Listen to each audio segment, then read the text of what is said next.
Ladies and gentlemen, the distinguished author, Mr. Aldous Huxley. Brave New World is a fantastic parable about the dehumanization of human beings. In the negative utopia described in my story, man has been subordinated to his own inventions. Science, technology, social organization, these things have ceased to serve man. They have become his masters. Aldous Huxley's novel portrays a dystopian future under the dictatorship of a world state, where every aspect of human life is controlled, from laboratory creation to the grave. He described the story as fantasy, but later wrote, "The prophecies made in 1931 are coming true much sooner than I thought they would. The nightmare of total organisation has emerged and is now awaiting us, just around the next corner." With the rise of brain-computer interfaces and biometric sensors and so forth, all the bodies, all the brains would be connected together to a network, and you won't be able to survive if you're disconnected from the net. All life on Earth is going to be radically changed. It's a fusion of the physical, the digital, and the biological world. It's changing who we are. These people have gotten to the point now where they are openly anti-human. Everything will be monitored. The environmental consequences of every human action. They cannot happen without digital ID. Once the digital ID is in place, it's game over for humanity.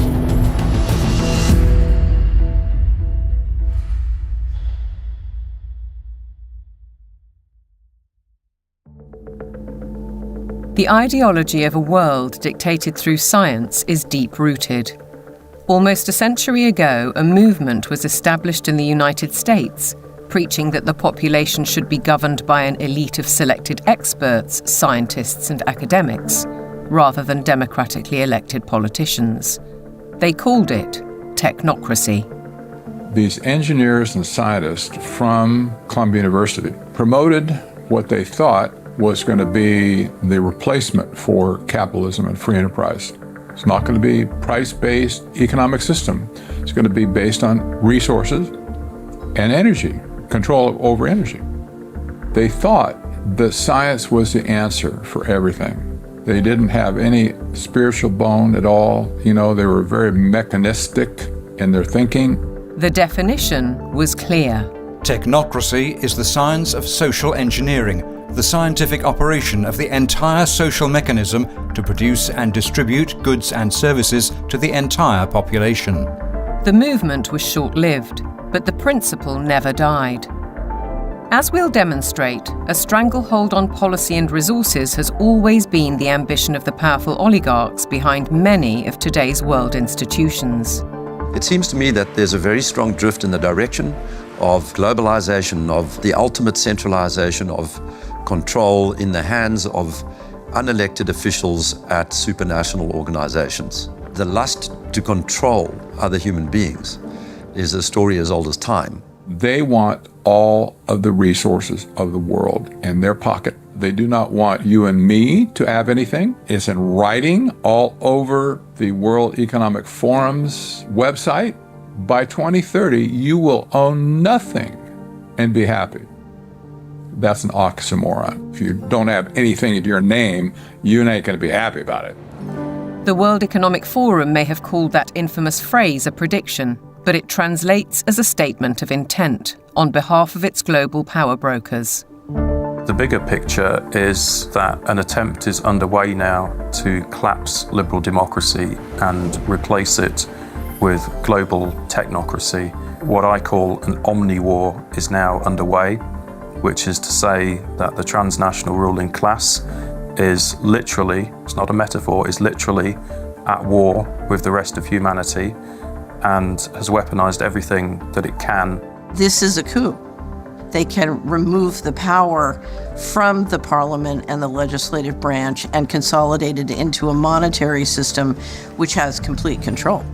That control is now entirely achievable because the would-be controllers finally have the tools to execute it. total surveillance, artificial intelligence, digital IDs, and central bank digital currencies. The potential for social control is gigantic and potentially irreversible. What our experts are describing is a world commanded by an exclusive group of bankers and industrialists, affecting every aspect of our lives. What we eat, what we can buy, where we travel, where we live, and all bypassing democratically elected governments. You could be forgiven for thinking this is a grand conspiracy theory, but please consider this. The term conspiracy theory has become one of the most successful propaganda terms of all time in closing down discussion and debate. It's a thought-terminating cliche, but nevertheless, it's surprisingly effective when you try to calmly present evidence in a factual and reasoned manner. In this film, we will present evidence that the global takeover is not only possible, it's actually happening, and has been decades in the making. They plan to commandeer land, reduce farming, and radically change the food we eat, transform the supply of electricity, and then dictate how we use it, and replace currency with a system of credits, under their control. It's a classic template. To win the war, take control of food, of energy, and of money. And here's the key. All three strategies are built on the premise of a climate crisis caused by carbon dioxide, a gas that is actually vital for life on the planet. So what if the whole carbon narrative was one gargantuan lie? A political maneuver to establish their brave new world. A big lie is a lie which is told on such a scale that ordinary people simply would not imagine it to be possible. People with empathy can't fathom that a group of people would organize and engineer this kind of mass atrocity to get where they want to go. It should come as no surprise that financial kingpins are calling the shots. And it's certainly no conspiracy theory when banking executives spell out their intentions.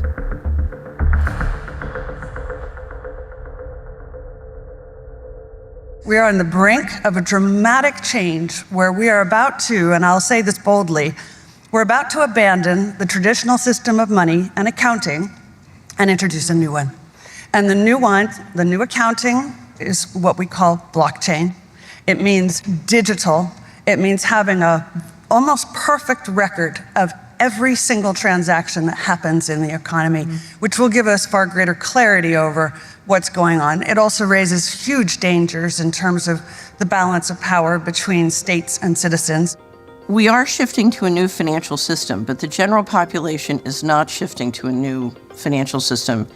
It's shifting to a control grid. CBDC can allow government agencies and private sector players to program, to create smart contracts, to allow targeted policy functions. For example, welfare payment. For example, consumption coupon. For example, food stamp. By programming CBDC, those money can be precisely targeted for what kind of people can own and what kind of use this money can be utilized.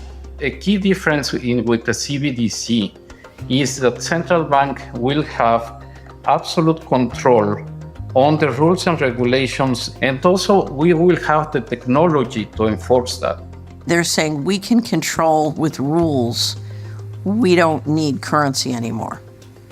And so it's no longer a financial system or a currency system. It's purely a digital concentration camp. It's a slavery system. When Catherine Austin Fitts talks, we should listen. She's a former high-level investment banker in New York and held senior office in the first Bush administration in Washington. There may be 1,000 models of how it could work. But essentially, you will have, whether it's a banking account or a credit card, and it can be turned off and on. So my incentive system is not you go to work and work hard and you get money. My incentive system can be based on how you behaved in the last 5 minutes, on a 24/7 basis. CBDCs, as the name suggests, would be issued by central banks like the Federal Reserve in America and the Bank of England, not by high street banks. They would signal the end of cash, and every transaction you make would be transparent and held on a permanent database. Crucially, under a net zero regime, your carbon footprint could be at the heart of the system. We're developing, through technology, an ability for consumers to measure their own carbon footprint. What does that mean? That's where are they traveling? How are they traveling? What are they eating? What are they consuming on the platform? So, individual carbon footprint tracker. This can be the infrastructure for a carbon credit system. It's totalitarian control, and if people don't become aware of it now, it's going to be too late to backtrack from this. It's a ratchet system where it's very difficult, if not impossible, to backtrack. But why is now the time for change? Because the system is in crisis. It entered crisis in 2019. Mark Carney, he talked quite openly about how the international monetary and financial system had entered profound crisis and was effectively on its last legs. If you study the history of how the central bankers designed technocracy, essentially when they created the Fed, they said, look, this can't last forever. We're going to need, at some point somebody's going to get hip to this game. We're going to need another system. And I will say this, because I used to be part of that, I was born and bred to be a central banker. They plan ahead hundreds of years in advance. Predictably, the money brokers seem to hold all the cards. As a subtext, does the ruling class need to protect itself as artificial intelligence threatens mass unemployment? And what will happen to our existing assets if the banking system is collapsed and money disappears overnight? In an unknown future, one thing is certain. Digital IDs are essential to the project. If they become compulsory, data on every detail of our lives will be monitored, stored, and monetized. Nothing, but nothing, would be private. For younger people, often it's the case that they like technology, they're completely au fait with it, they enjoy it. So they don't see the dangers that technology can bring because, like a drug dealer does, you feed people, low levels of drug where it's all fun. And then later, when you have them addicted, you feed the hard stuff and that destroys their life. So in a similar way, all of this technology is currently pretty much nice, but when the central bank digital currency comes in and the control comes in and the censorship systems, then the younger people will realize all too late in many cases that they've walked themselves into a trap.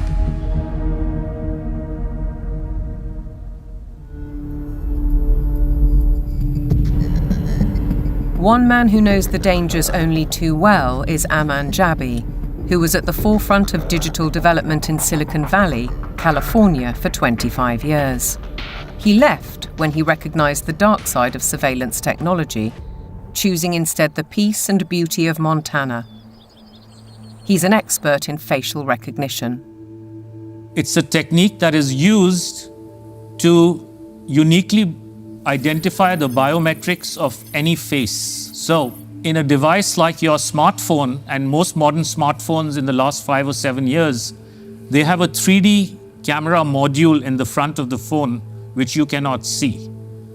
Within that module is a near-infrared projector, which projects tens of thousands of dots on your face. Those dots are then distorted based on the contours and the features of your face. And there's a near-infrared camera then takes a picture of that distortion, captures it, and then reverse engineers the exact profile of your face.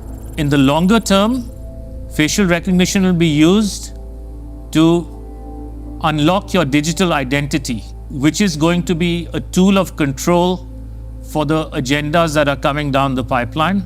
Elements of that control are already with us. Alexa, good morning. Good morning. You are never alone in your home, and this is why. All your devices at home and all smart appliances, they are all connected on a wireless network. Many of these devices will have cameras, many will have microphones, and so they are monitoring everything all the time. Your smart appliances are communicating with the smart meter and sending it real-time usage data. If there's a Ring camera also in your home, a mesh network is formed and all your devices are being tracked within the home, its location, its usage, and all the data is going to Amazon servers. When you leave your home, all modern vehicles are connected to the internet, so your automobile is being tracked all the time.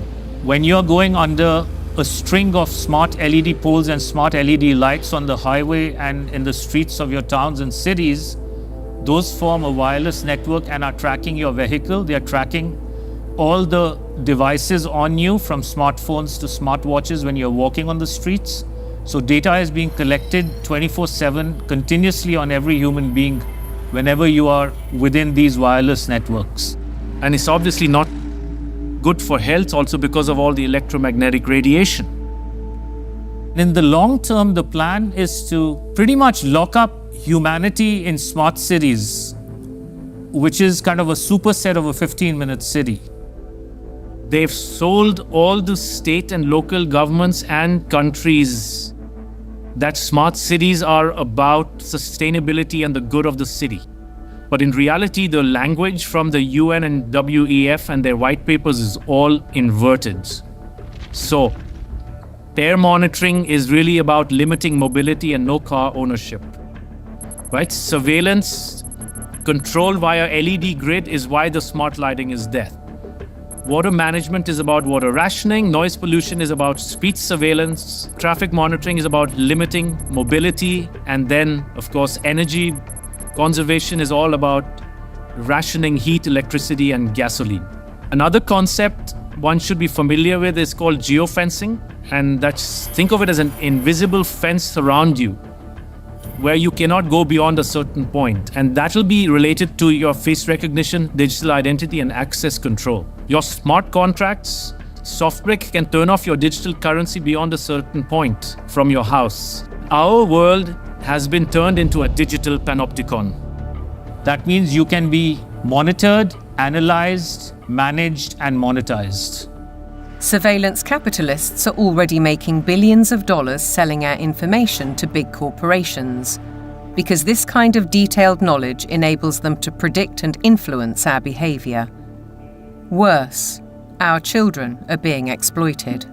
There are a lot of board games and other games that are already in the market and have been for over 2 years that have cameras inside and underneath these LED screens that are observing and scoring and emotionally calibrating the faces of all the children. So are all the iPads that they use in schools. They're all manipulating children's behavior by what they display on the screens. And child data is big business. There's a concept called social impact investing, which people should read up on. If your kids are in schools, they are already being traded on Wall Street in real time. They can bet on groups of kids whether they're going to be successful or not, whether they're going to become computer scientists or environmental engineers. So children have become essentially a commodity and have been for years with this system.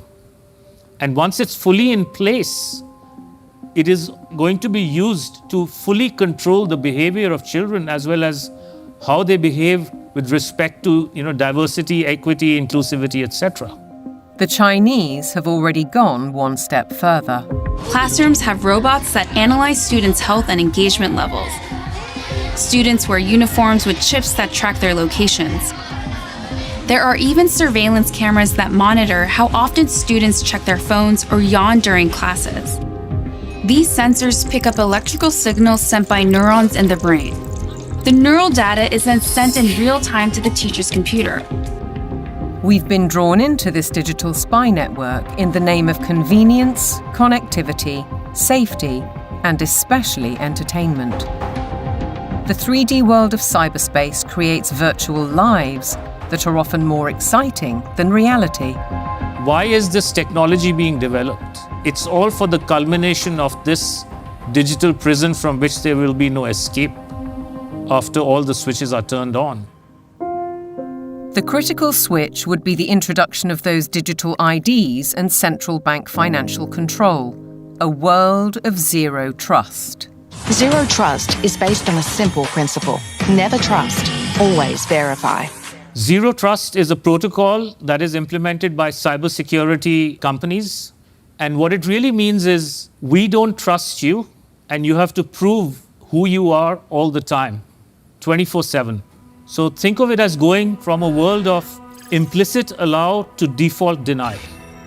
In tomorrow's world, once Zero Trust is implemented in, say, retail, everything will be behind plexiglass doors with a 3D camera, and it'll only be unlocked through your digital identity and facial recognition if you have the available carbon credits in your digital currency.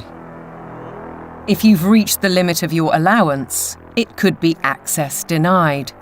This would apply to fuel, to travel, to meat and dairy products, to clothes and other consumer goods.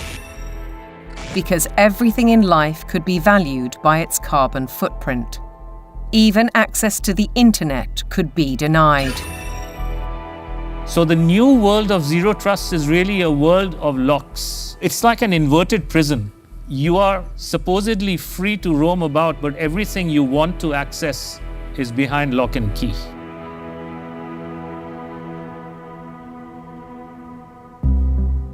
Most advances in science, including AI, bring great advantages to the world.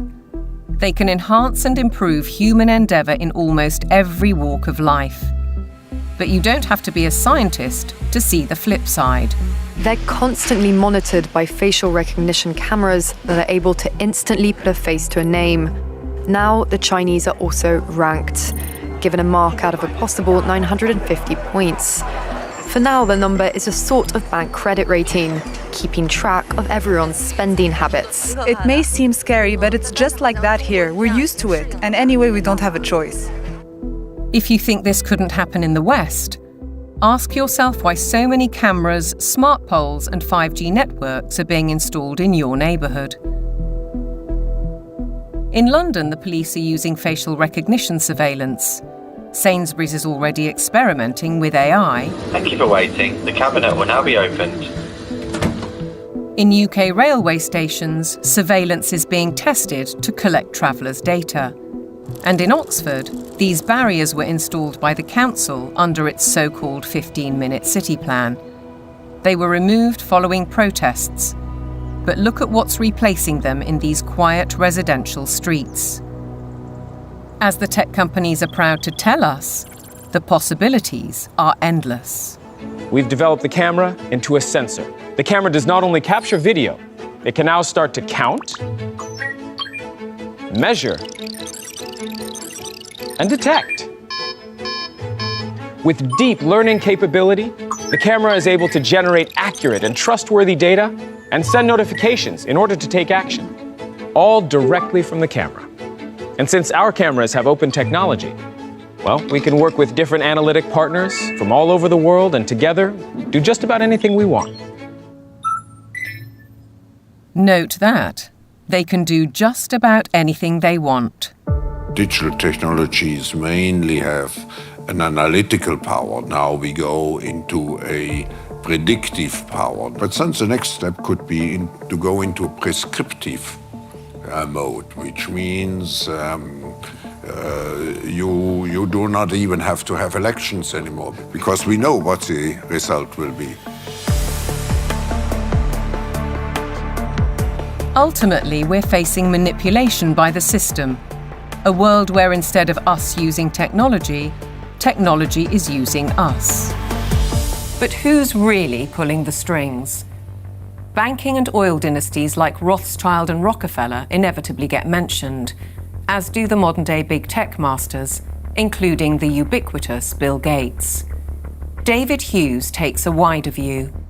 It's those who own the means of production, who are capable of magicking money out of thin air, who control the media, and all of the other means of production, which have now been weaponized against the rest of the global population. Catherine Austin Fitz, the banking insider, adds a sinister thought. If you know their name, they're not at the top. Either way, it's a story of power, money, and manipulation by a small group of people who share common interests. and a belief that the world needs top-down control for maximum efficiency. As we'll see, it could result in the destruction of the farming industry in favour of laboratory foods, and a shortage of electricity because of the race to net zero. Net zero means the impoverishment of ordinary people. It means fundamental changes to their lifestyles, and the politicians are not being honest with the people about it. Surprisingly, the blueprint for transformation is woven into the United Nations Agenda 2030, ostensibly a vision for a better world. Excellencies, ladies and gentlemen, I say again that taken together, the 2030 Agenda for Sustainable Development and the Paris Climate Agreement provide humanity with a master plan for a sustainable way of life on this planet. New York City, late September 2024, the setting for the United Nations Summit of the Future, a gathering of member nations to reinforce and accelerate Agenda 2030 and its 17 Sustainable Development Goals, or SDGs. The plan has a broad spectrum and is full of worthy ambition. But behind those deliberately bright and colourful boxes lies a darker theme, a shifting of influence and potentially power towards unelected world bodies. The strategy goes back well into the last century, and pressure is growing, because the goals are far behind targets set at the grand relaunching in 2015. 17 inspiring Sustainable Development Goals, the SDGs. Our aim is clear, our mission is possible, and our destination is in our sights. To end poverty and hunger, address inequality, protect our planet, and build a life of dignity for all. It appears to be a noble and ambitious programme for a perfect world. And who could argue with those aspirations? But critics insist the goals are not what they seem. Alex Newman is a journalist and broadcaster who's been investigating the issue for 15 years. He has his own way of interpreting the rhetoric. You have to learn to speak what I call UNEs. You have to know what the terms mean if you want to truly understand what is being discussed. When they talk about peacekeeping forces or the peacekeeping role of the United Nations, they're actually talking about the war-making capabilities of the United Nations. So you have this Orwellian doublespeak. When they talk about transparency, more often than not, they're talking about eliminating your privacy. Human rights is another very, very good example. They make very clear in this document that your rights can be restricted under the guise of public order or morality or whatever the case may be. And so they're saying, here's your rights, but by the way, they're not really rights. We can revoke them at any time. The UN is filled with contradictions like this. Like, for example, when they talk about gender equality, right? A normal person in the Western world thinks gender equality means a woman has a right to earn money, to own property, to have all the rights and privileges that a man would have.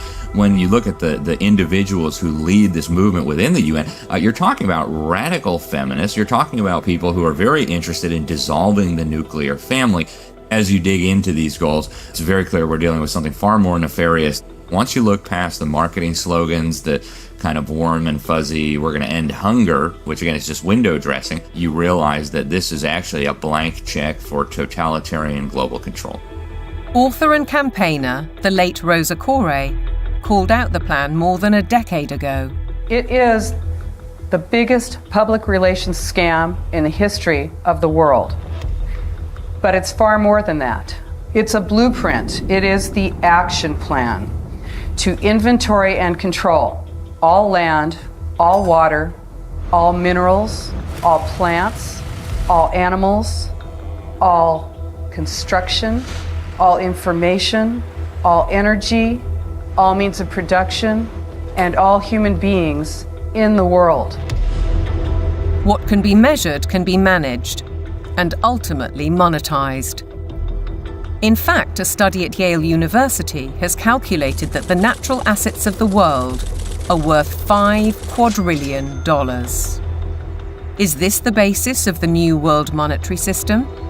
And is it the deep underlying reason for the United Nations project to rewild 50% of the Earth by 2050. They talk a lot about biodiversity. They want you to think of like, oh, we're going to preserve the toucans and the parrots and the lizards. But when you actually dig into this, what they're talking about is creating, and they're working on it now, an international database with virtually all of the genetic material of all of the species on the planet. And then they want to start mixing and matching it. Bill Gates, ultimately, and his buddies want to end up in total control over all life on the planet. Is it a coincidence, then, that Bill Gates has become the largest private landowner in America while planning to build smart cities in which to corral the general population? What is indisputable is that the oligarchs of global business are embedded in United Nations policy. They don't care about the planet.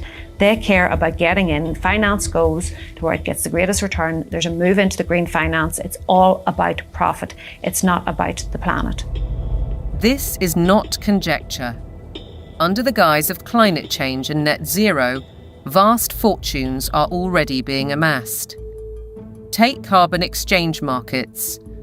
Companies emitting excess carbon dioxide can buy credits from businesses that are carbon negative. But increasingly, many are paying a high price to offset their emissions against land schemes. Grasslands, forests, conservation projects, and so on. Some legitimate, others not so. Either way, the brokers and middlemen get rich, while having no impact on actual carbon emissions. We've also seen the emergence of natural asset companies, whose name says it all.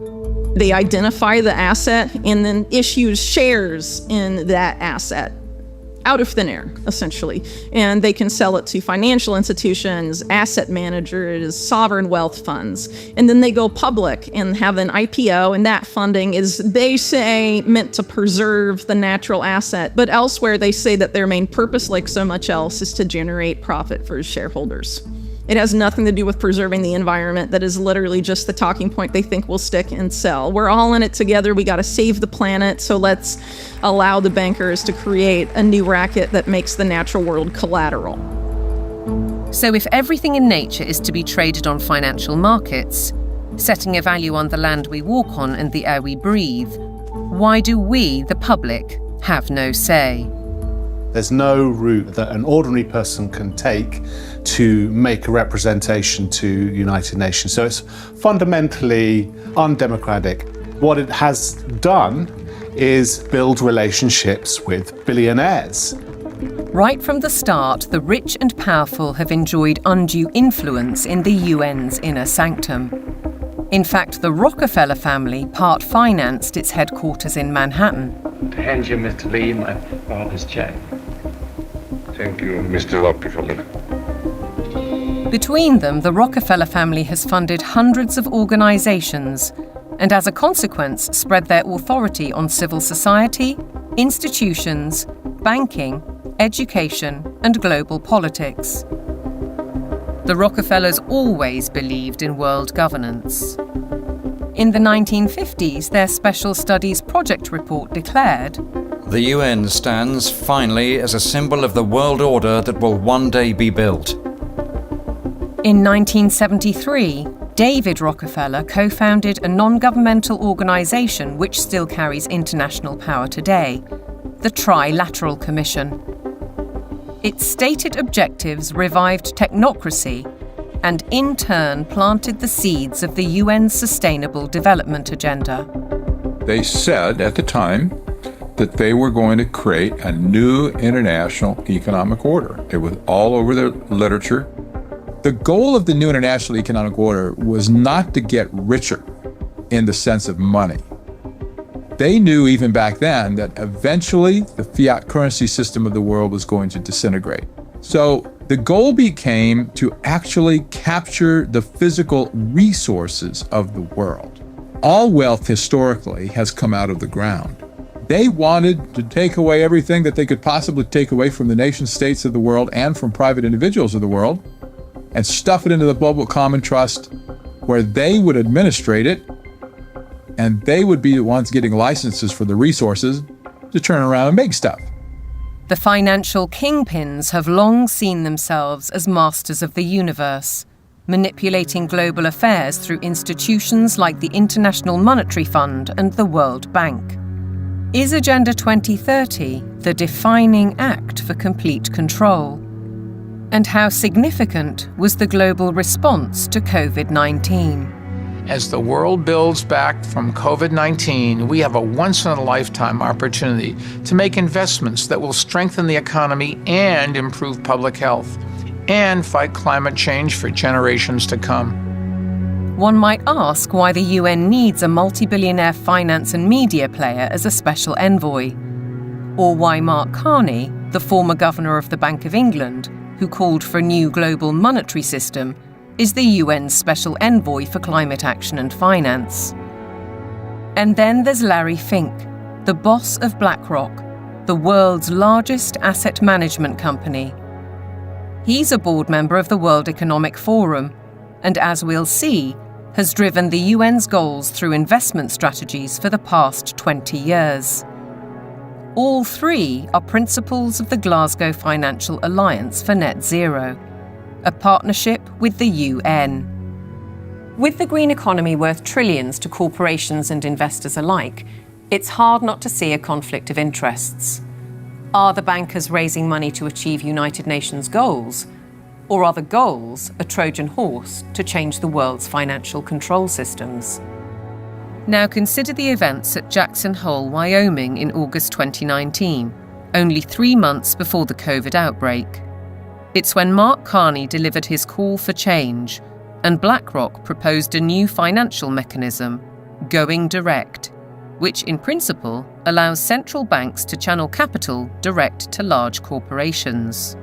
So the central bankers got together in 2019, the G7 central bankers, and voted on the Going Direct Reset. And the Going Direct Reset, of which the COVID operation was part of it, has done a phenomenally excellent job of massively consolidating capital into central control. If you look at the COVID operation from a financial standpoint, it was absolutely clear that it was one way you balance the books.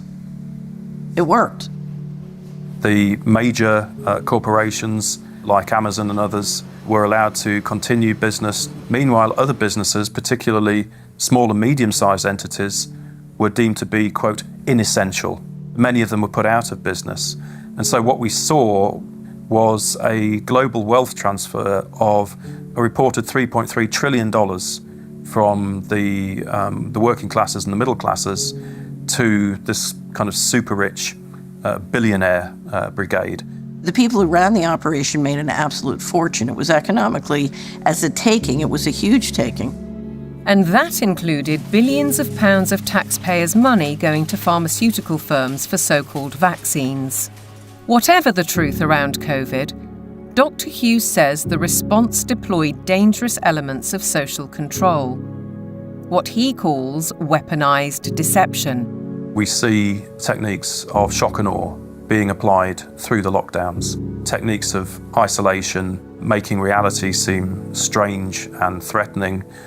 All of this helps to de-pattern the mind. These are all well-known military tactics. Look them in the eyes and tell them you're doing all you can to stop the spread of COVID-19. Stay home, protect the NHS, save lives. These are, in fact, very nasty and very vicious techniques which were deployed against the public of multiple countries at once.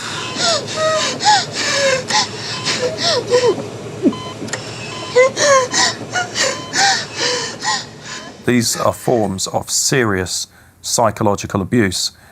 I think once the public starts to understand that, there's going to be a very severe pushback against everything that's happened. The general population cannot fathom the psychopathy of the vision that they're facing.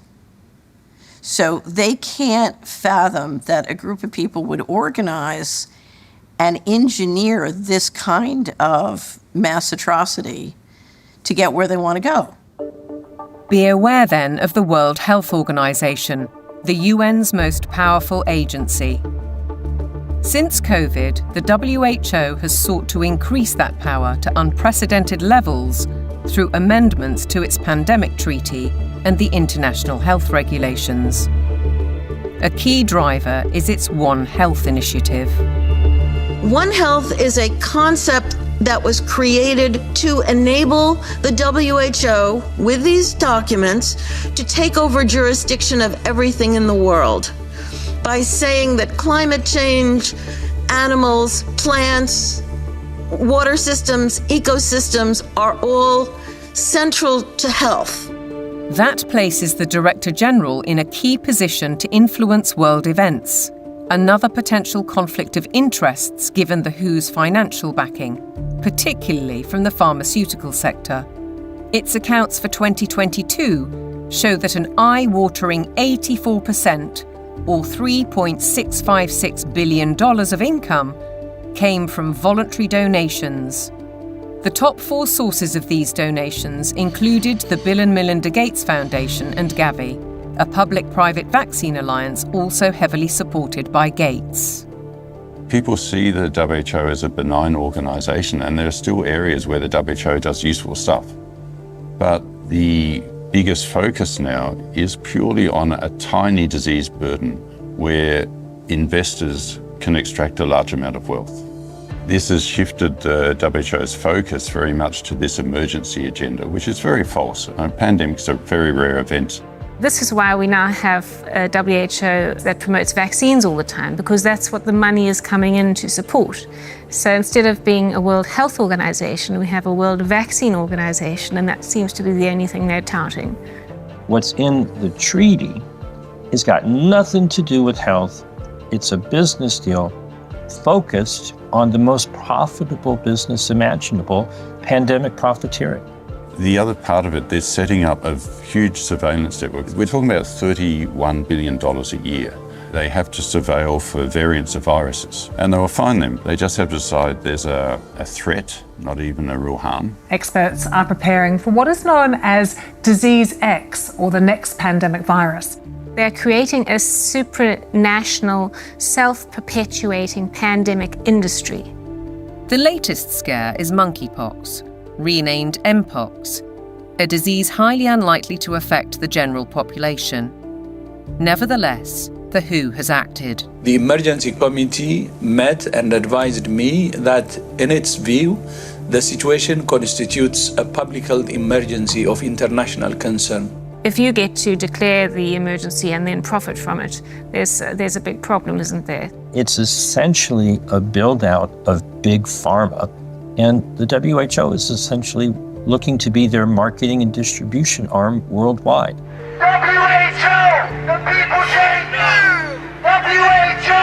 The people say no! We're fighting for really the right to own our own lives. We're fighting for that freedom versus a sort of corporate authoritarian structure or medical fascist structure, which is what is clearly interests are trying to impose on us. Changes to the WHO's regulations are expected to be voted through in the coming months. As we speak, the UK government is fully behind them. Meanwhile, in common with many other global institutions, the WHO tries to silence criticism and dissent, branding it misinformation. The science, it says, is settled. Digital platforms are being misused to subvert science and spread disinformation and hate to billions of people.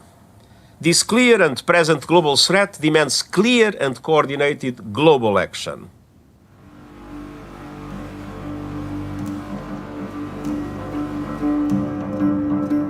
I have a little rule of thumb for diagnosing a centralization scam. If we can detect 1, a propagandized global crisis, 2, admitting only global solutions, and 3, with dissenting voices viciously silenced, then we know with absolute certainty that we are dealing with a scam. Control, dictate, eliminate debate, the hallmarks of a totalitarian regime. And nowhere is the cold ambition of corporate dominance more evident than with the World Economic Forum.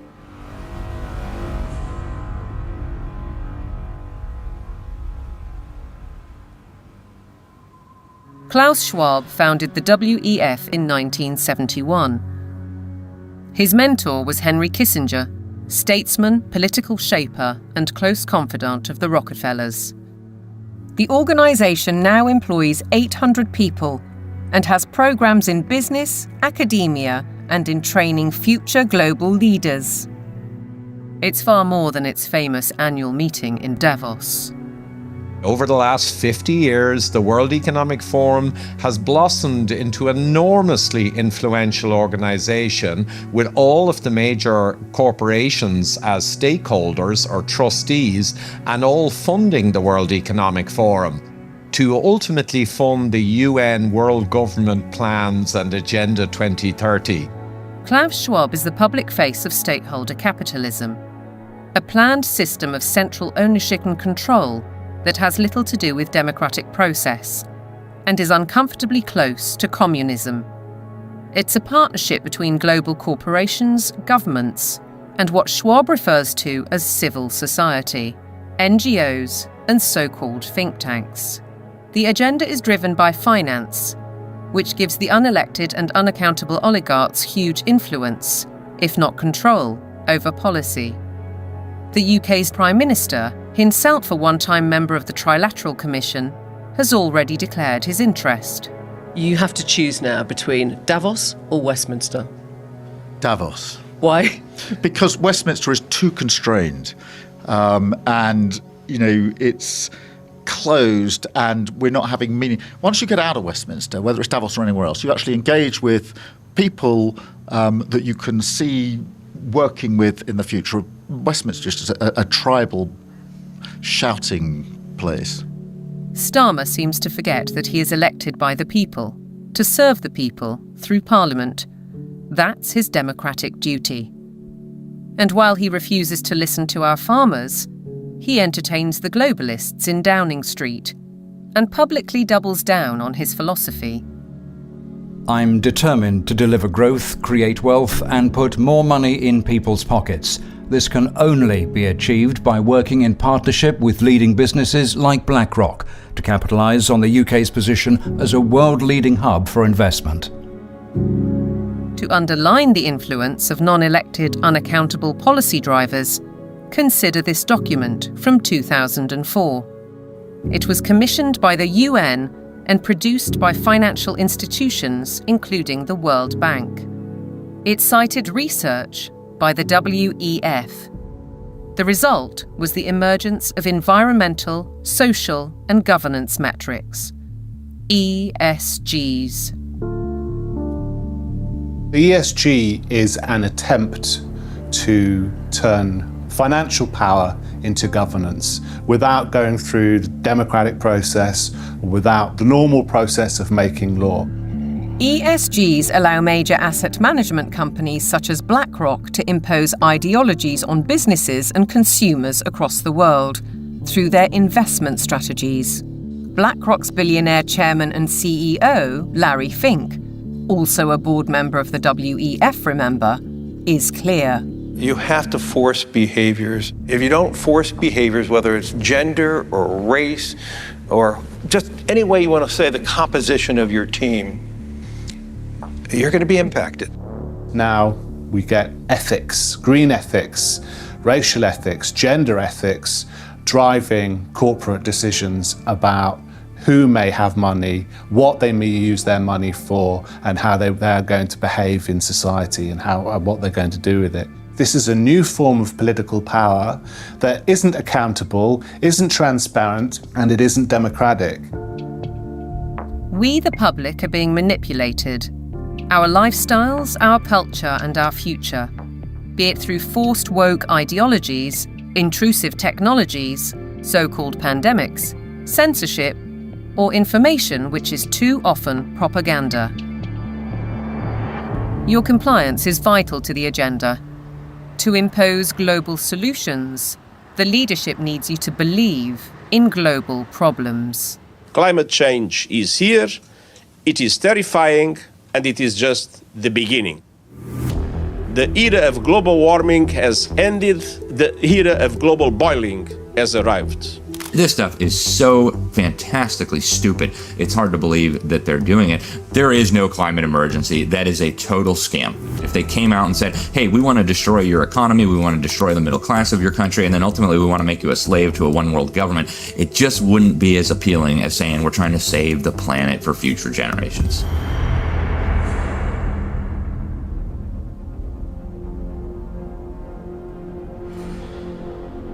"2024, with the hottest day on record and the hottest months on record, this is almost certain to be the hottest year on record. And the masterclass in climate destruction." Statements such as that are amplified by emotional footage from all over the world. But is any of it true? I do not think there's a climate crisis, and I base that on all the evidence and the climate data sets that we build to answer questions just like that. We actually use satellites to monitor the global temperature, the true global temperature of the atmosphere. And we find there is a rise. It's about 1.5 degrees per century, which is certainly something that's manageable and the Earth has seen before. Compared to the 19th century, which was about the coolest century in the past 10,000 years, we're warmer. But we're about the same as we were 1,000 years ago, and certainly cooler than we were about 5,000 to 8,000 years ago. John Christie is a highly regarded climate scientist who developed the measurement of accurate temperature records using satellites. His evidence is critically inconvenient to the climate change industry. I'm not popular in most of the climate community, that's for sure, because much of the climate community depends on climate model results. Tens and hundreds of millions of dollars have gone into that industry of climate modeling, and I show, well, you folks have failed. But yet they prop up the entire political world that tends to support this. In 2017, I came to work and there were 7 bullet holes in our office suite. And so some people are pretty upset that the evidence that we build and show that can stand the test of time and can stand up to cross-examination is just not going along with their issues and their desires. So let's consider these statistics on the Earth's atmosphere. 78% is nitrogen, 21% oxygen, other gases make up less than 1%, and carbon dioxide accounts for a mere 0.04%, the majority of which is natural. Can man-made CO2 really be a problem?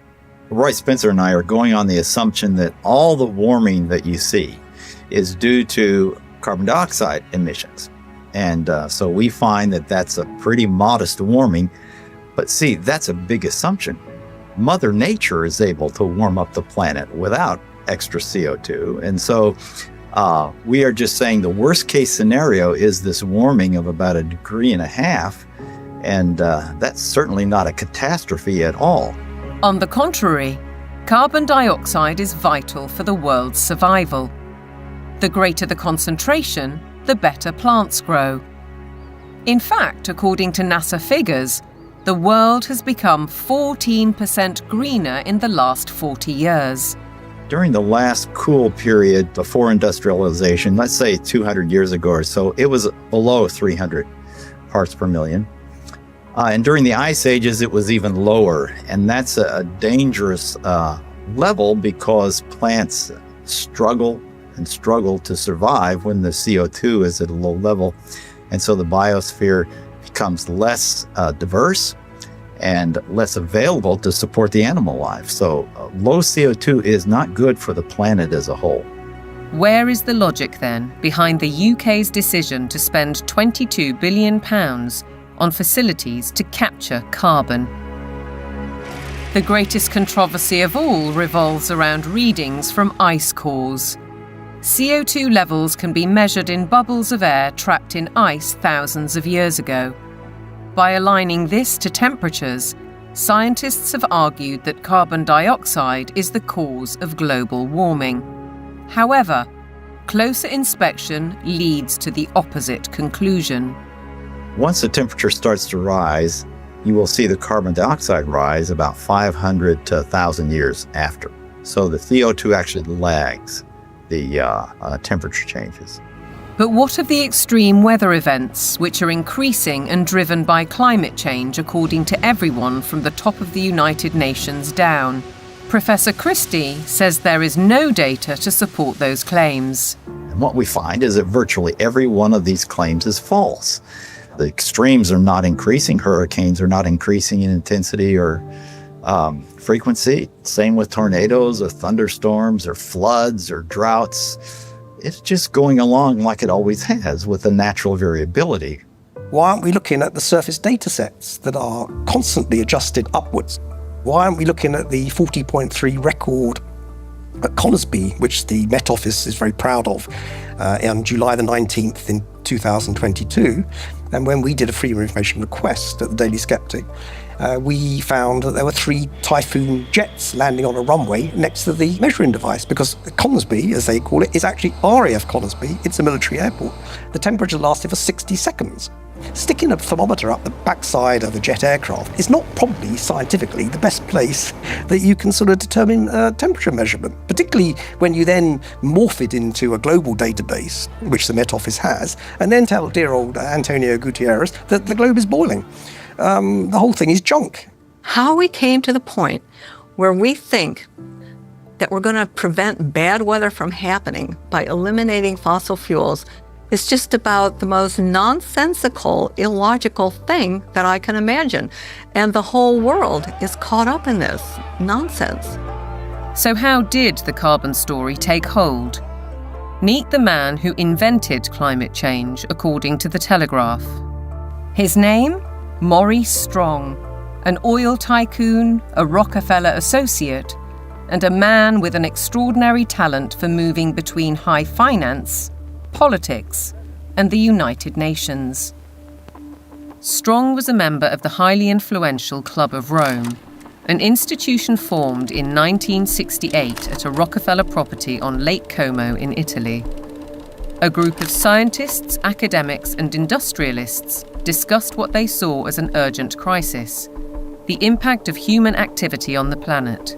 I don't think we can sustain current growth trends much beyond, say, the lives of children who are being born today. To prove the thesis, they commissioned computer modelling at the Massachusetts Institute of Technology.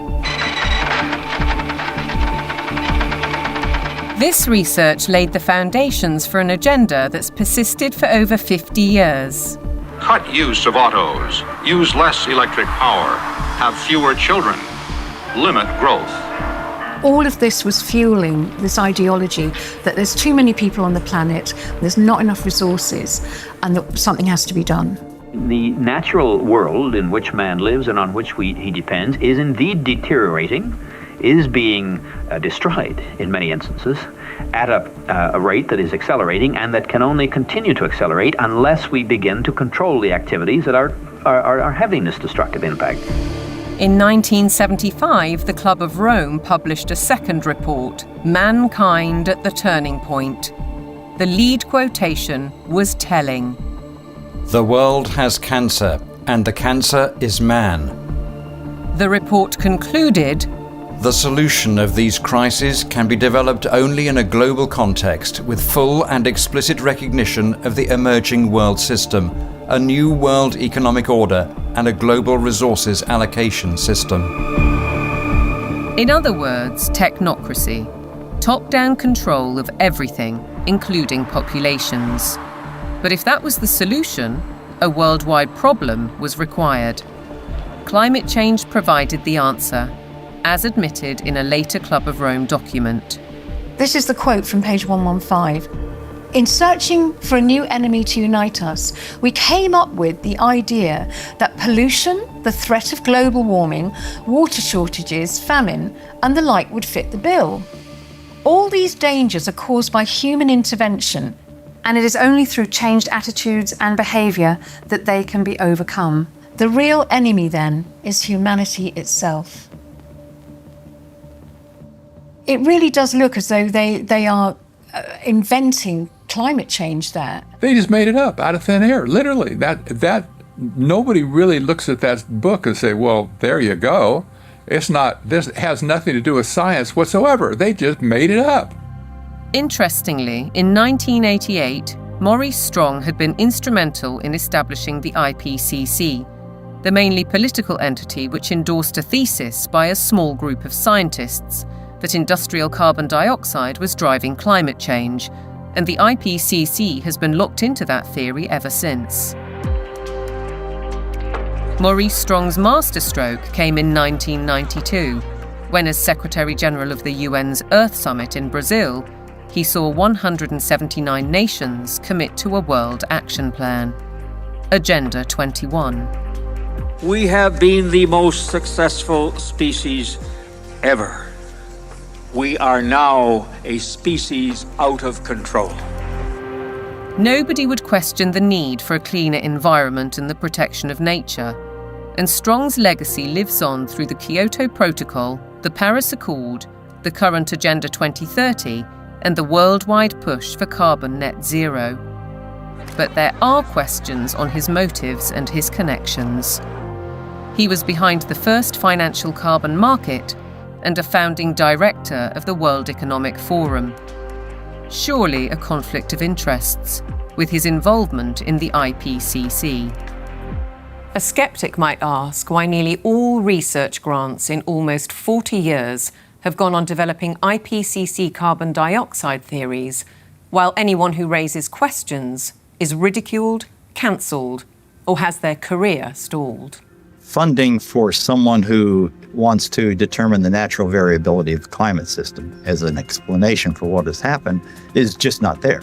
I mean, the government is very clear that they want a catastrophic story.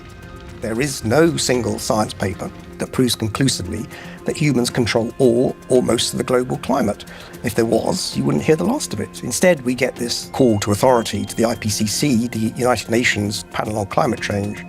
Many more scientists and academics are speaking out against the IPCC. Almost 2,000 have signed a declaration stating that there is no climate emergency, including Nobel Prize winner Professor John Clauser, who wrote, "The popular narrative about climate change reflects a dangerous corruption of science that threatens the world's economy and the well-being of billions of people."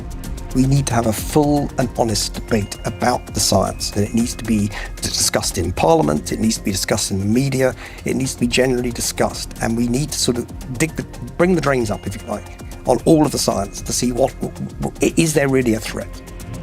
That debate is highly unlikely, because the juggernaut of net zero careers on, with trillions at stake.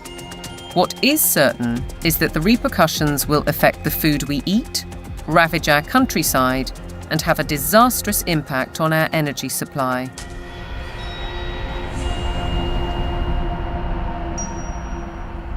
If you cannot set a credible course for net zero, with 2025 and 2030 targets covering all your operations, you should not be in business.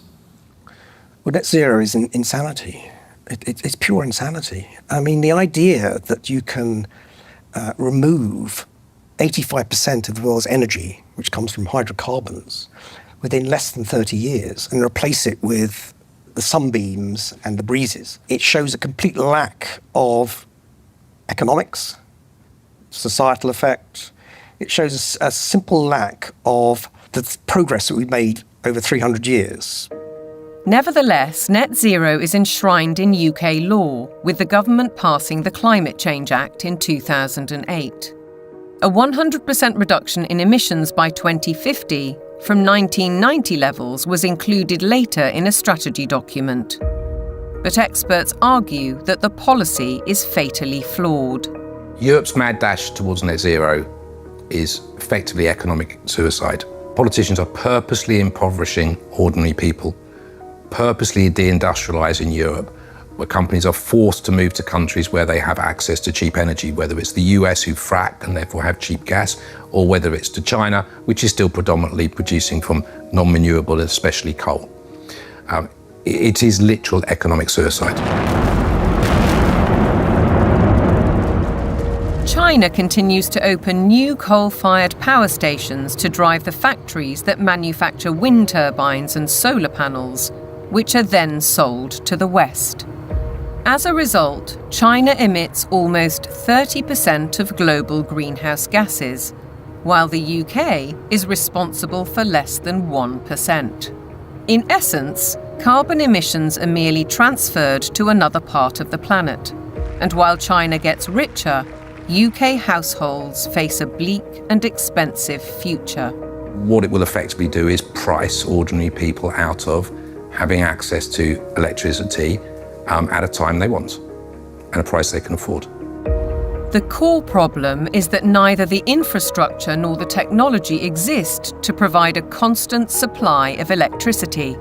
The proportion of time that solar actually generates electricity is actually 9% in the UK. That means that for 90% of the time, solar doesn't generate the average amount of electricity that its capacity can generate. For onshore wind, it's about 20 to 40%, and for offshore wind, it's about 30 to 50%. So that means, by definition, you will always have periods of time when renewables aren't producing electricity, but there is demand for electricity. As we'll hear, the net result is that supply will be rationed. Reality, though, seems not to concern the activists.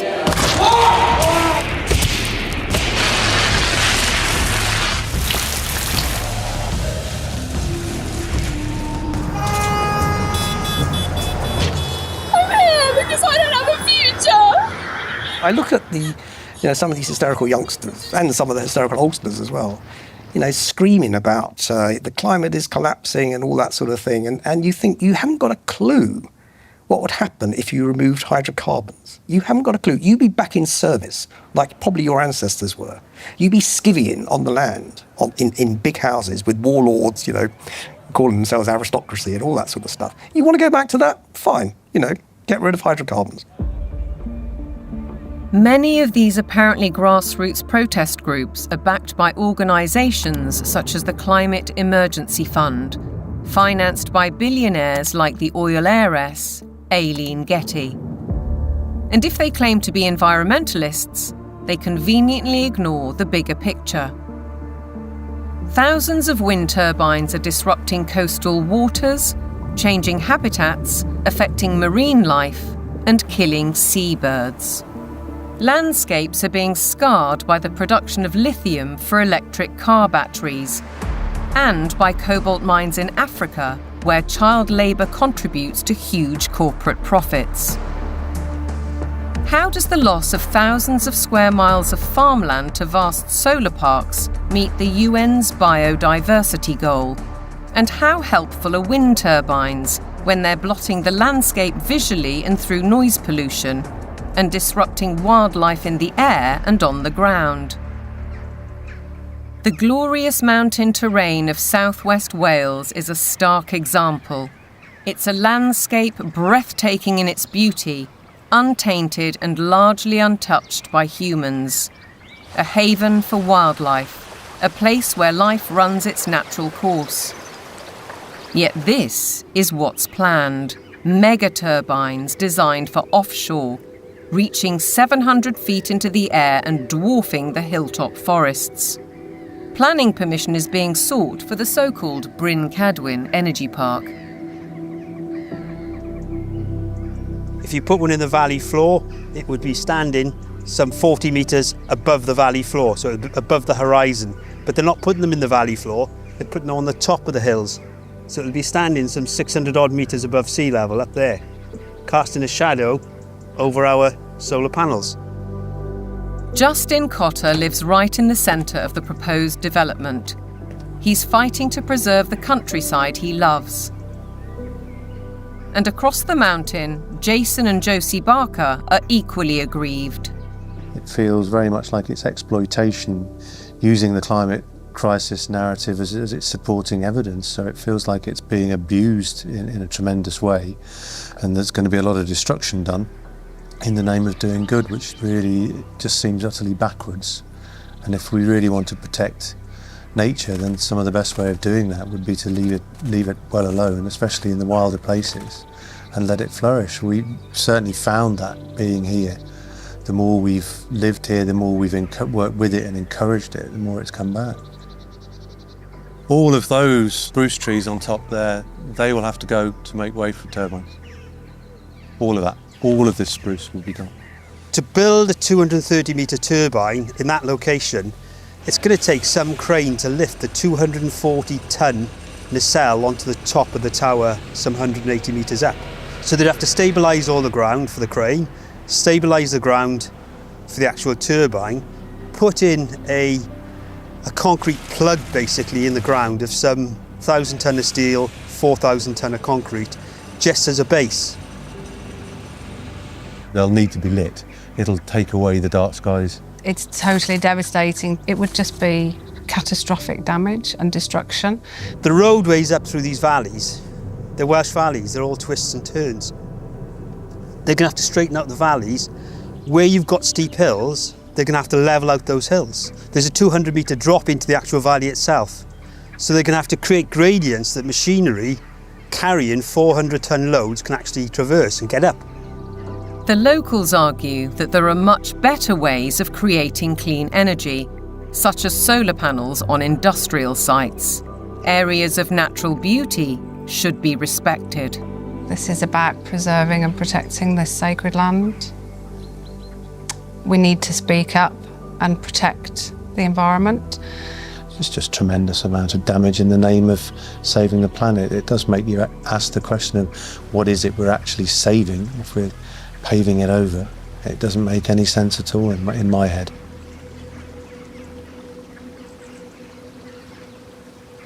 The proliferation of turbines and solar panels certainly seems at odds with protecting biodiversity, and experts argue that the economics simply don't add up. If we are going to go on to full net zero, we not only have to change our electrical system, but we have to change the other 66% or more of the rest of our energy needs as well. So we need to triple the amount of renewables just to cover our present electricity generation. And then we need to triple again to cover all of the other usages like, transport, space heating, and industry. So it's almost a tenfold increase in the amount of renewable energy that we're producing. Ralph Ellis has analysed 3 government reports and says all have grossly underestimated costs. 2 of the reports ignore the need for that crucial backup when the wind doesn't blow and the sun doesn't shine. At present, this is the only such site, Dinorwig in Wales. But going by the government's own figures, Ellis says the equivalent of 2,000 Dinorwigs would be required. The overall cost would run into trillions of pounds. It's an energy fantasy because none of this has been thought through. Battery plants are one alternative to back up the national grid, like this one already constructed in Australia. But again, they offer limited supply. We're facing a situation where, if fossil fuels are eliminated, it will be impossible to maintain a constant supply of electricity. You can't instantly put on new supply, so what you have to do is control demand. And to be honest, they're quite open with this. If you look at the National Grid's latest paper on this, they talk about demand management. And the system is, electricity will only be available at a price you can afford when the wind is blowing and when the sun is shining. And when the wind isn't blowing and the sun isn't shining and the 1 or 2 hours of battery storage have been used up, the way they will reduce demand is by simply increasing the price of electricity so that demand falls to the available level of supply. Part of the control that the government has, or part of the means by which it can manage the demand, is through the use of smart meters. Effectively, smart meters allow them to do minute-by-minute pricing, which means that as the intermittent renewable production goes up and down, they can effectively change the price at which you can use electricity. So essentially, it's going back to pre-industrial age where the weather determines our lifestyles and our energy use. A government-sponsored report from the UK Fires Organisation agrees that targets will not be met and therefore electricity usage will have to be cut. They say we'll have a quarter of the power by 2050, and they say there'll be no travel, there'll be no meat or no beef lamb. There will be restrictions on clothing, and we will live in mud huts. And it's not an exaggeration, they use the word earth. The United Nations use the word bamboo, impacted earth, soil detritus. This is what they're writing. But what of the claim that renewable energy will be cheaper? Not so, says Derek Bertelsen. We can also look at the accounts of these renewable energy companies. And what we see if we look at those is that the cost of production is considerably higher than the market price of electricity. And therefore, without these subsidies, these renewable companies would go bust. Ironically, the anticipated reduction in supply comes at a time when demand is about to skyrocket, with the explosion of surveillance systems and artificial intelligence. BlackRock's Larry Fink predicts that by 2030, data centers will use 30 times more power than a single city. Where's that power going to come from? Are we going to take it off the grid? What does it mean for elevated energy prices for everybody else if it's that? I think it's going to represent some huge societal questions that we have not addressed, the negative side. Forget about the use of it, but just the generation of it is massive power. If the race to net zero will affect our energy, it could also have a devastating effect on our food, as global policies and the march of corporations accelerate.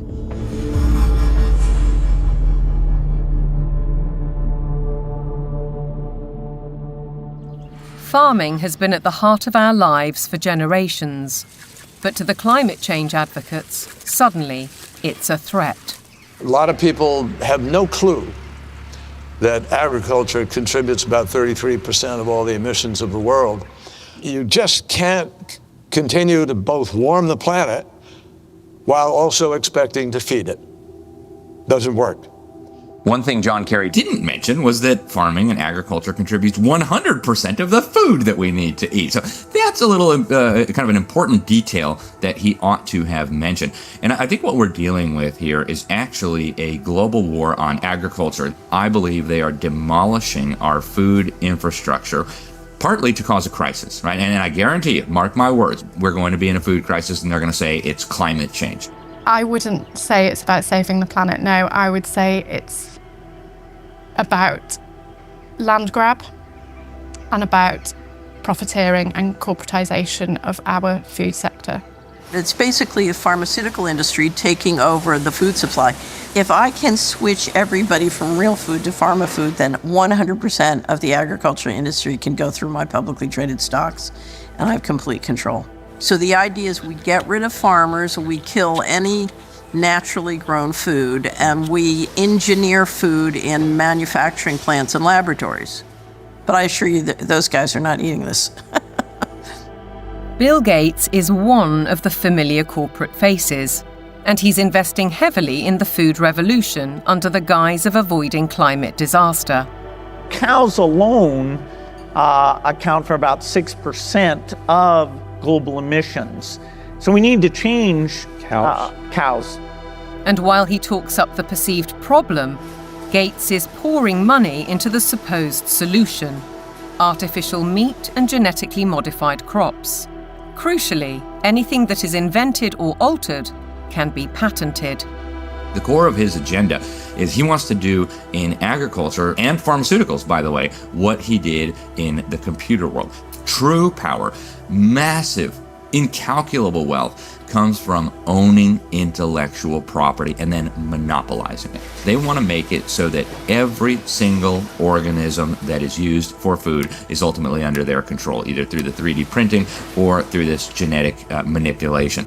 So we're moving now very rapidly toward this totally centralized food system where a tiny handful of corporate interests in bed with totalitarian government will dominate the food supply so that there is only a giant public-private partnership with total control of all food, all energy, and I believe water will be next. While the global machinations continue, thousands of farmers fear for their livelihoods. And the new UK government's first budget has multiplied those fears.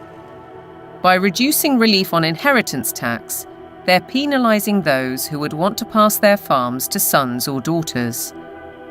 The National Farmers Union described it as a disastrous budget for family farms that would snatch away the next generation's ability to carry on producing British food and see farmers forced to sell land to pay the tax. For Kelly Seaton, concern goes well beyond her family farm in Cheshire. It makes me feel incredibly sad that the dairy and meat industry is so vilified. You will never find anything as nutritionally complete as milk and meat. The food that is going to replace milk, meat, and all of the other products that we produce in this country is going to be very nutritionally lacking. They will starve us from nutrients, and then the pharmaceutical companies will probably pick up the slack on that, all of which create a profiteering circle. No Farmers, No Food was set up to campaign against untenable net zero and climate change policies. Farmers, says Kelly, are being dealt a deeply unfair hand. When cows are blamed for climate change, it does make you question everything. And I think this is where a lot of farmers are waking up to the fact that there's a lot of lies being told to us. The problem with the current carbon system is that a lot of big corporations are offsetting their carbon. So most dairy producers now especially, but other farmers as well, are having to record their carbon footprint on systems that aren't fit for purpose. They are woo-woo figures pulled from the sky, quite frankly, and then the big corporations are using that data to offset their carbon so that they can look better, again, at the same time as beating us with a stick and saying that we're the ones killing the planet with these girls. The methane emitted by cows' digestive system is part of the argument against them, but Kelly says that's just hot air. The grass that they eat would produce the same amount of methane whether they ate it or not. OK, they do speed that up, but the other thing they give us is this, muck, which we put on the fields to fertilise the fields and reduces our reliance on buying in fertiliser. 200 miles to the south, Ed Rhodes farms 188 acres of Devon countryside. He's not part of the No Farmers, No Food movement, but agrees that the whole narrative on cows and climate change is wrong. As farmers, we recycle carbon all the time. That's what we do. You could almost define farmers as carbon recyclers. We're an organic beef, sheep and vegetable farm. We run a fairly traditional system of rotational farming. We'll have a field which would be growing a brassica crop for 1 year, a non-brassica crop for another year, such as broad beans or sweet corn, and then we have a break for that field, so it goes into a predominantly grass and clover mix. That allows the soil to recover from the work that we've done with it while we've had the vegetables growing. It also allows things like the clover to put nitrogen back into the soil. So the livestock are absolutely essential for grazing that grassland. We also mow it so that the hay, the silage that we take from those fields are fed to the cattle in the winter. The bale I'm sitting on, the bedding that they're standing on, is all mown from very rushy areas on our farm. The animals then dung onto that. We compost that. That gets spread onto the land primarily where we're growing the vegetables to put the fertility in, and that's what then produces our crops. If you remove livestock from the system, you have no system. Farmers like Ed Rhodes work with knowledge and passion, but still have to comply with a labyrinth of government rules and regulations, including carbon monitoring. And now land itself is under threat. Corporations such as British Airways are buying farms to plant trees for carbon offsets, while other areas are being declared sites of special scientific interest, restricting or even preventing use for crops and livestock. And then there's the United Nations SDGs. Goal 15. Protect, restore and promote sustainable use of terrestrial ecosystems. Consequently, rewilding programmes are impacting farmland across the world. In the UK, for example, the government is planning to set apart 1,200 square miles for wildlife habitat by 2042. That's an area almost as large as Cornwall. And in America, dams are being removed and river courses reopened, disrupting water supplies for crops. Goal 13 states, take urgent action to combat climate change and its impacts. As a result, the Dutch government plans to close 3,000 farms to meet EU emissions targets, drawing widespread protests. And in Denmark, farmers face paying £80 for every cow they own in a world-first tax on meat. Goal 7. Ensure access to affordable, reliable, sustainable and modern energy for all. One result: cultivated land is disappearing under vast solar parks. How does this square with the UN's biodiversity goals or even ending hunger? Maybe they're questions for Ed Miliband, the UK's Secretary of State for Energy Security and Net Zero. He's cleared the way for a huge solar park on prime farmland in East Anglia, an area big enough to site 1,745 football pitches.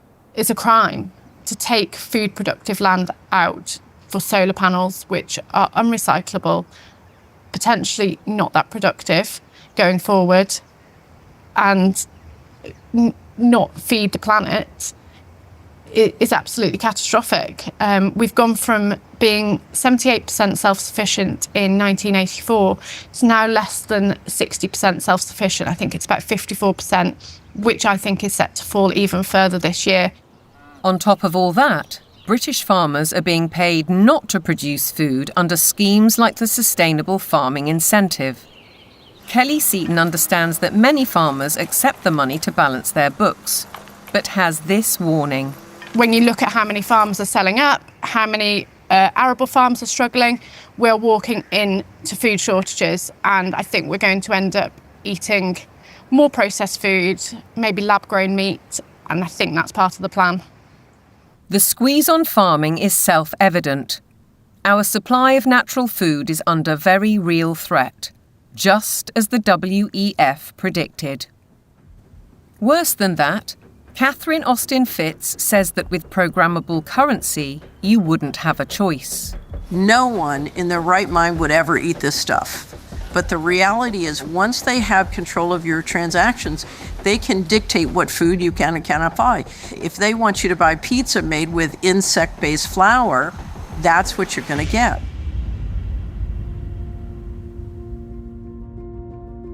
There's an energy crisis. Even though there is an abundance of energy, there's a food crisis, even though there's plenty of food to feed the world. There's a water crisis, even though 70% of the Earth's surface is covered with it. There's an air crisis where CO2 is declared the enemy of mankind, even though it's necessary for life to exist on Earth. There's a resource crisis, even though there are abundant resources to support everyone. What's with us here, you know? Who created all these crises? They did it. Just as clear as the nose on my face. It's all been a sham. All the essential things of life, they've been declared to be scarce, because things that are scarce you can control. The architects of such globalist trajectories, all the Kissingers, Rockefellers, Schwabs, Carneys, Strongs, Carstens, are held out as great intellects. But they are nothing of the sort. We know, both in theory and in practice, that centralization causes nothing but misery, because it destroys the mechanisms of error correction, leading to doubling down on flawed policies. And yet the creed of global dominance continues apace. Through the WHO's so-called Pandemic Agreement, its One Health Initiative, and ultimately the United Nations Agenda 2030. From medical diktats to gender and racial politics to climate change, the indoctrination runs deep.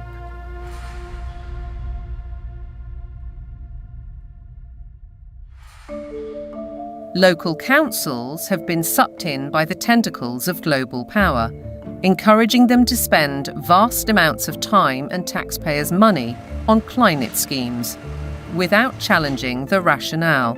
Local councils have taken these actions because they are part of or lobbied by a network of green organisations throughout the United Kingdom, for example, UK 100, there's also C40 Cities, and there's the Global Covenant of Mayors. And these organisations require local authorities to sign pledges that say they're going to ban cars from streets, we're going to make people vegetarian, and we're going to restrict certain forms of trade faster than is required by national government. They've been able to do this because democratic engagement at the local level is so weak. The voters' decisions are completely outweighed by the influence of the green blob, essentially. One organisation, Climate Emergency UK, has introduced scorecards, a league table to compare the progress of councils. It brings both pressure and opportunity. Environmentalism creates the idea that a local councillor is a planet saver. And of course, there are organisations that, like the UK 100, that are going to flatter people in that position. They're going to indulge those people and say how important they are, whereas most of the rest of the public are going to probably see them and say, what the hell are you doing? Ben Pyle emphasises that such organisations are not grassroots initiatives. Civil society has been bought, and it's been organised around the interests of its billionaire philanthropists. Newspapers and television also consistently push the same story. We've been hearing about the threat of climate change for decades, but now we can't ignore it. Here, the climate crisis is very real, and it is getting worse. What mainstream media does in following this narrative is that they exclude vast areas of climate science. They exclude all the sceptical scientists. By the BBC, which has done it for 20 years, saying that you cannot have any other view apart from the settled narrative, is doing an enormous disservice to science. Journalists and broadcasters are schooled in the carbon doctrine by organisations such as the Carbon Literacy Project, which claims to have trained 1,000 BBC employees. Meanwhile, Sky joined forces with the psychologists of the Behavioural Insights team to produce this initiative: how the power of television can nudge viewers to decarbonise their lifestyles. The recommendations included: give green content more screen time, more salience in plots and scenes. Use kids' content to encourage positive environmental behaviours amongst children and their parents. How then can we possibly expect impartiality in reporting? Rather, we're served with propaganda, statements that nobody seems willing or able to question. It is unequivocal that human activities are responsible for climate change. I can take current media and almost any climate story I can write, I think, a very effective counter. It's like shooting fish in a barrel. This is endemic to a media that is ill-informed and has an agenda. The agenda is to promote alarm and induce governments to decarbonize. There's an organization called Covering Climate Now, which is a nonprofit membership organization. Their mission is to promote the narrative. They will not allow anything to be broadcast or written that is counter to the narrative. Among the 500 plus media partners on the Covering Climate Now website are Reuters, Bloomberg, ABC, CBS, MSNBC, NBC, Channel 4 News, The Guardian, The Daily Mirror and The Lancet, as well as several British universities. Funders of Covering Climate Now have included the Rockefeller Family Fund, the Rockefeller Family and Associates, and the One Earth Fund. It's true that the mainstream media only report one side of the story and that most of them are in the pocket of the powerful people who are trying to implement these changes. I don't question that at all.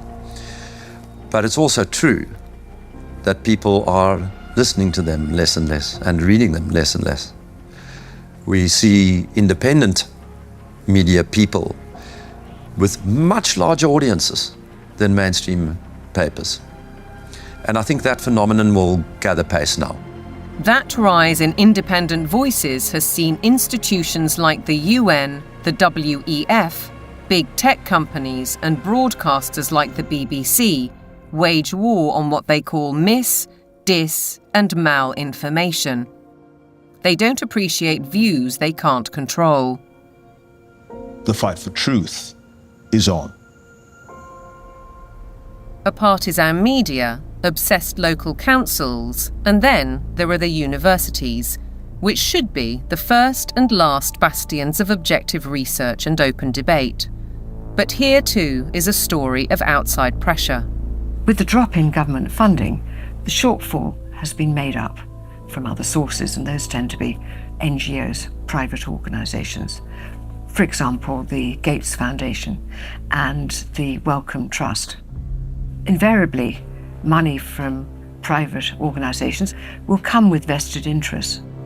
These vested interests, according to Professor Moss, drive university teaching towards business goals and ideologies at the expense of critical thinking and levels of academic achievement. One new initiative is the European Network on Climate and Health Education, led by Glasgow University. Medical students have been trained to accept that climate science is an established fact. Increasingly, climate change is harming people's health. You could say it's the largest health emergency of our time, and I do need to be ready to help tackle this challenge.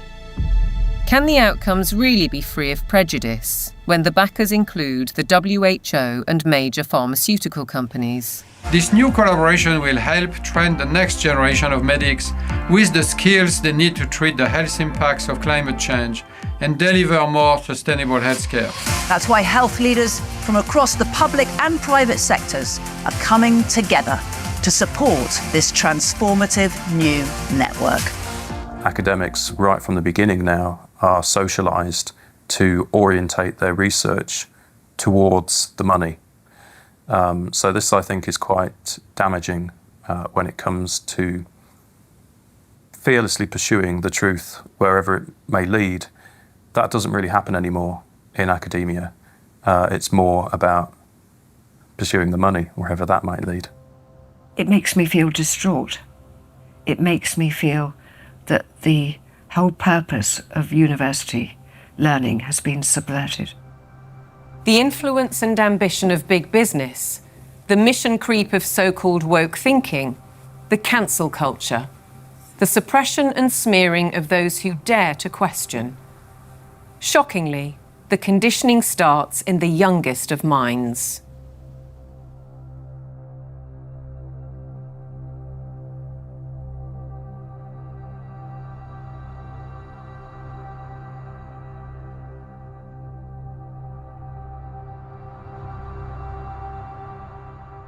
All aboard for global goals! This year, Thomas and his friends have teamed up with the United Nations. The world of young children is supposed to be one of innocence and joy, but it's been permeated by the global ideologies of the United Nations. If you go to goal number 4, it deals exclusively with education. And when you think education, recognize they're talking about indoctrination. The Sustainable Development Goals. Under the surface of it all is this effort to bring all the children of the world into this one world globalist system. And what's so remarkable about this to me is that it's not even hidden anymore. Take part in the global movement to save our world from being destroyed. How will you fight climate change? Try meat-free meals. Reduce your electricity use. Give your clothes a second chance. We died! It's kind of your fault! And you can never ignore Greta. The eyes of all future generations are upon you. And if you choose to fail us, I say we will never forgive you. I don't want you to be hopeful. I want you to panic. We want action. We want justice. Let's fucking want action. And we want it now. No more coal. No more oil. Keep your... I want you to feel the fear I feel every day. I want you to act as if the house was on fire, because it is. This propaganda relentlessly promoting fear in various ways, be it disease, be it climate, I think is having a very damaging impact on young people's mental health. The disasters that continue increasingly to afflict the natural world have one element that connects them all: the unprecedented increase in the number of human beings on the planet. We're asking children to believe they are a scourge on the planet. I have a problem with children believing they shouldn't be here from the off. How are we ever going to encourage them to have strong mental health and emotional well-being if they believe that their birth is a disaster for the planet? That's not encouraging them to be productive citizens who are making an active contribution to society if they've got to apologise for their very existence. I think it's very dangerous, and I think we need to reverse that as soon as possible. The indoctrination of children is further evidenced across their learning.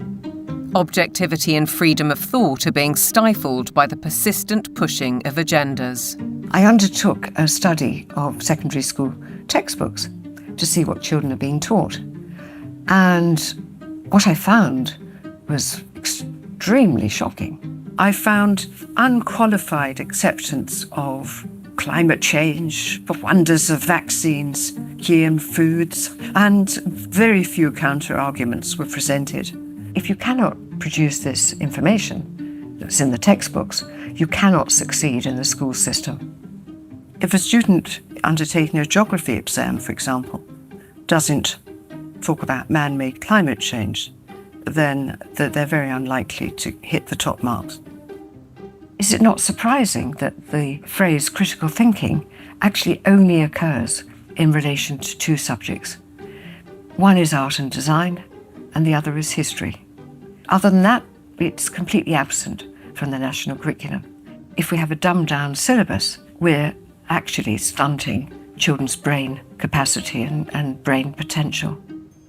While parents may not be fully aware of these issues, many are concerned at the growing trend of gender politics, including transgendering.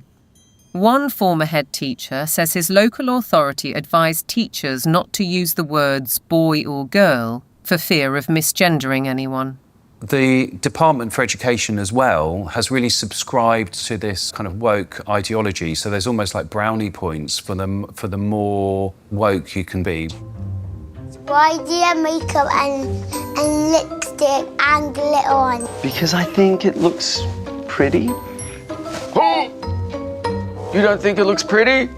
What schools have done is employ third-party agencies to deliver material for which the third parties most certainly have a vested interest in. And I wouldn't have a problem if it was I'm there in school to ask children to accept me as I am. That's fine. We all need to be tolerant and liberal in a diverse society. My problem is that what they're actually doing is more a form of evangelism, which is this is who I am and you might be too. In my heart, I've always known that I'm a girl, Teddy, not a boy, Teddy. I wish my name was Tilly, not Thomas. Language carries so many meanings and messages. And if schools are encouraging social transitioning, that's not a neutral act. That's a significantly impactful act. Dr. Fraser is also highly critical of the World Health Organization's recommendations, suggesting that 4-year-olds should learn about sexual stimulation. It's harmful. They don't need to know it. And in fact, for those children who are perhaps victims of adult abusers, how will they ever know the difference between what is happening within the home if they're encouraged to also explore that part of themselves within a school curriculum? What do we do with an organisation like the United Nations or the World Health Organization if we take our orders from them about what is suitable education for our child? How do we say, no, we're not doing that, we want a change? Teachers are sent on courses to embrace the diversity dogmas, and many buy into them. But Fairclough says that those who don't keep quiet for fear of reprisals. It's a dereliction of duty. It's a dereliction of their legal as well as their moral duty to safeguard children against harm. I can certainly say I feel very let down by the teaching profession because I am not hearing people speaking out on behalf of the children. A one-world dictatorial education, a dumbing down in the classroom, fluidity of gender, the impact of technology. Are our children being groomed for a life in the digital prison? Today, nobody has any idea what to teach young people that will still be relevant in 20 years. As computers become better and better in more and more fields, there is a distinct possibility that computers will outperform us in most tasks and will make humans redundant. And then the big political and economic question of the 21st century will be, what do we need humans for? Or at least, what do we need so many humans for? Do you have an answer in the book? At present, the best guess we have is keep them happy with drugs and computer games. But this doesn't sound like a very appealing future. A chilling forecast, and one which echoes Brave New World, in which the oligarchs did indeed provide drugs and entertainment so that people learned to love their enslavement. Yet there are even darker clouds on the horizon, the spectre of transhumanism. In a sense, it is that final piece of the puzzle. If you want to gain total control over everyone and everything, then you actually ultimately need to be able to implant technologies inside human bodies. And that's exactly what's taking place. Artificial intelligence, the metaverse, near space technologies, and I could go on and on. Synthetic biology. Our life in 10 years from now will be completely different, very much affected, and who masters those technologies in some way will be the master of the world. These modern technocrats seem wedded to science and technology at the expense of our human spirit and ingenuity. They aspire to a data-driven world which is robotic and predictable in every sense, with no room for creativity or individual choice. But if the goal is, and always was, population reduction, maybe they're right on track. We feel too afraid to have kids because we feel that we're heading towards civilization breakdown. People under the age of 35 are more likely to report climate change as a reason not to have children. I've decided not to have kids to do my part for climate change. If I don't think the future is worth anything, then I'm not going to have children. If I think it is worth something, I will have children. I think these ideas have spread like bad viruses, and there's been a lot of investment in promoting some extraordinarily weak ideas. Sitting at the top of all of these very bad ideas is one giant one, which we can call anti-humanism. Transhumanism, the trans phenomenon, net zero, lockdowns, population reduction, all of these ideas are basically the ugly stepchildren of anti-humanism.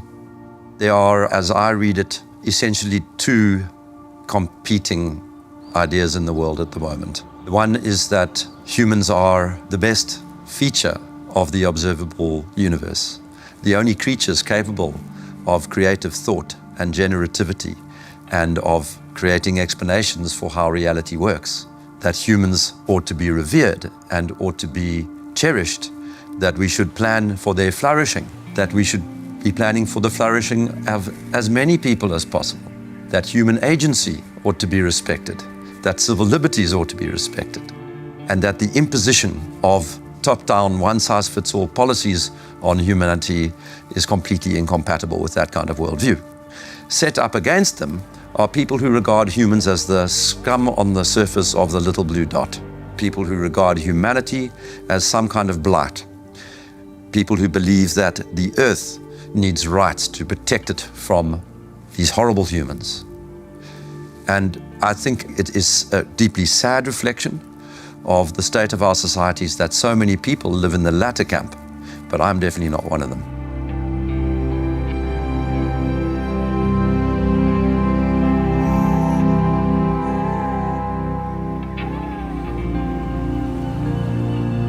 We can all stand up to tyranny. We can and must fight for the things that truly matter. The people we love, the fairness we'd like to see, and the personal freedoms we'd like to experience.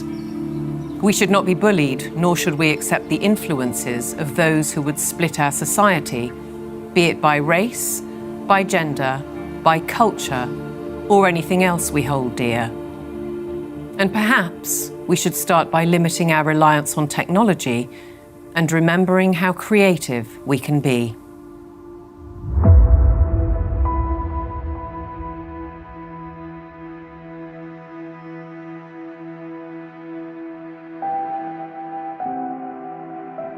Once you've seen it, you can't unsee it. You can't go backwards. So what that means is that over time, more and more people are starting to see this now. The powers that be have no choice but to keep pushing forward for their global technocracy. They're the ones who are attempting the controlled demolition of liberal democracy. They have only one route they can go, and they are tobogganing towards disaster. On the other side, we the people have no choice but to fight back against all of this.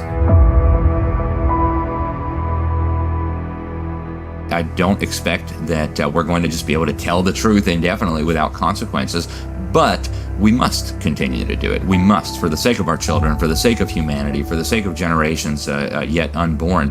We have no option but to stand against this evil. If you look at where this thing is going, I'm not going there, okay? And whether God takes me out or the leadership takes me out, I don't care. I'm not going there. And the only way we cannot go there is if we can find a better pathway. And the only way we're going to find a better pathway is with transparency. If I want to live as a virtuous human being, I need to live amongst people that are free. And if one understands that one mustn't live on their knees, even if you have to die on your feet, you must share truth, because truth is the weapon for free people.